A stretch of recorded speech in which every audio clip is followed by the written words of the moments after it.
मैं तो आपकी कॉल का वेट कर रही थी। हाँ, वो पब्लिशर की तरफ इतनी देर हो गई, घर का सामान समेटने कल जाऊंगी। बहुत अफसोस की बात है, तुमने behzad को बाहर से ही भेज दिया। उसे जाने की जल्दी थी भाईजान। देख रहा था ऊपर से, मुझे तो लग रहा था तुम्हें जल्दी थी उसे भेजने की। हैरत होती है कि तुम उसके साथ गाड़ी में तो जा सकती हो, लेकिन उसको अंदर आने के लिए नहीं कह सकती। मत भूला करो कि वो होने वाला ससुर है निम्रा का।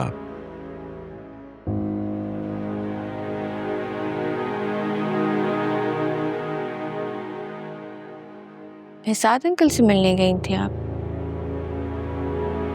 अब कोई गलत अंदाजा मत लगा लेना। मैं सिर्फ behzad से ये वादा लेने गई थी कि मेरी निम्रा का बहुत ख्याल रखना। उनसे वादे नहीं लिए जाते जिनके लिए बात हुक्म का दर्जा रखती है।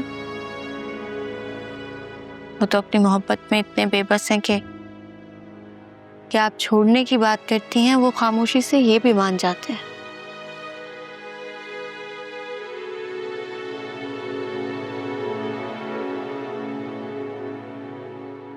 कायल करने की कोशिश नहीं की उन्होंने आपको। बहुत मान है ना आपको उन पर कि वो आपकी हर बात मानते हैं। रहम नहीं आता उन पर कि कभी वो भी आप पर ये मान रख सके।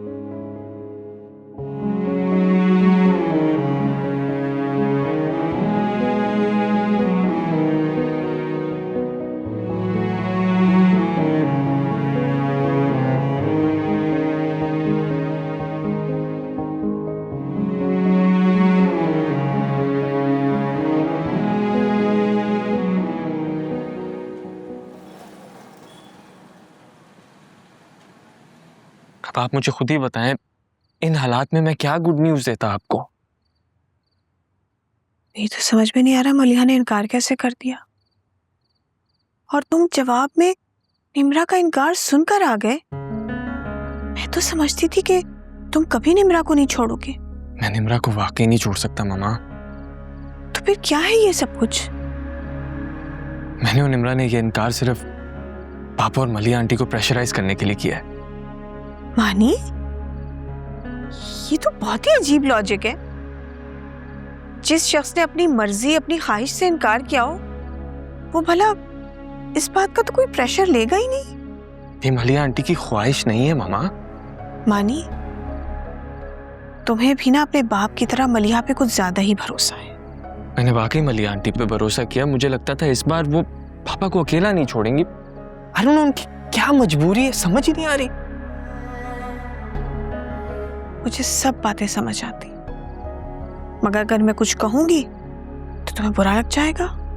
मामा, मैंने हर एंगल से सिचुएशन को सोच के देख लिया। मुझे कुछ समझ नहीं आ रही। अगर आपको आ रहा है तो प्लीज आप मुझे बताएं ना।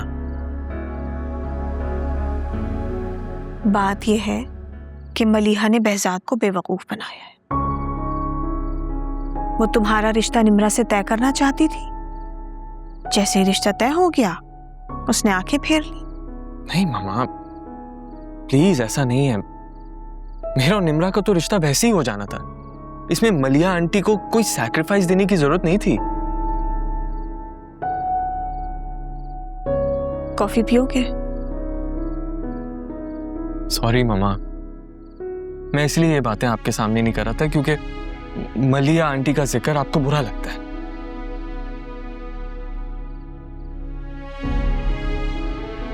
अच्छा, अगर मलिहा अपने इनकार पर डटी रही तो फिर क्या तुम और निम्रा अपने फैसले पर कायम रहोगे? मैं तो ये सोचना भी नहीं चाहता कि मलिया आंटी अपने इनकार पर डटी रहे।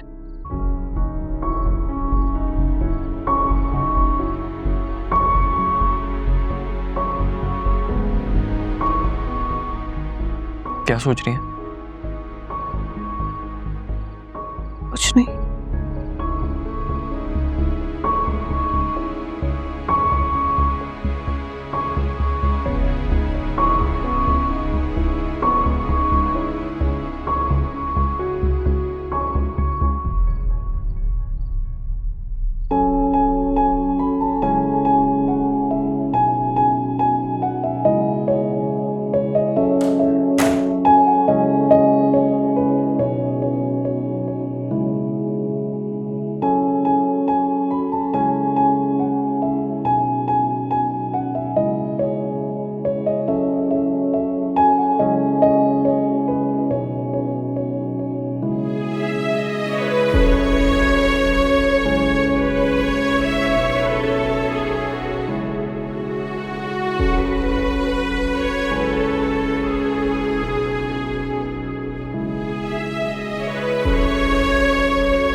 मुझे यकीन था कि तुम अभी सोई नहीं होगी।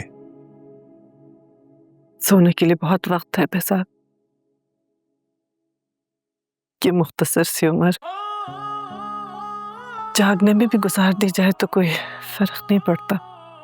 हाँ मलिया, इस मुख्तसर सी जिंदगी को किसी लाहासिल के रोग में जाग कर गुजारने से बेहतर नहीं है कि हासिल के साथ एक साथ ही गुजार लिया जाए।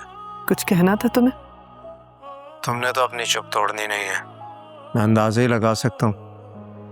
एक अंदाजा लगाया है मैंने, अगर ठीक हुआ तो झूठ मत बोलना प्लीज। कहा था तुम्हें अंदाजे मत लगाओ। तुम मुझसे इसलिए शादी नहीं करना चाह रही ना कि हाशिर ने कोई शर्त रखी है, और शर्त भी ऐसी है जो तुम मुझसे मनवाना नहीं चाहती। ऐसा कुछ नहीं है बेजात। मलिया देखो, अगर ऐसा कुछ है तो मुझे बताओ। मैं तुम्हारी खातिर हाशिर की हर शर्त मानने के लिए तैयार हूँ। रात बहुत गुजर गई है, तुम सो जाओ। मलिया, मुझे इतना तो बता दो कि जो रात तुम मेरी जिंदगी में लाई हो उसकी कोई सुबह है भी या नहीं।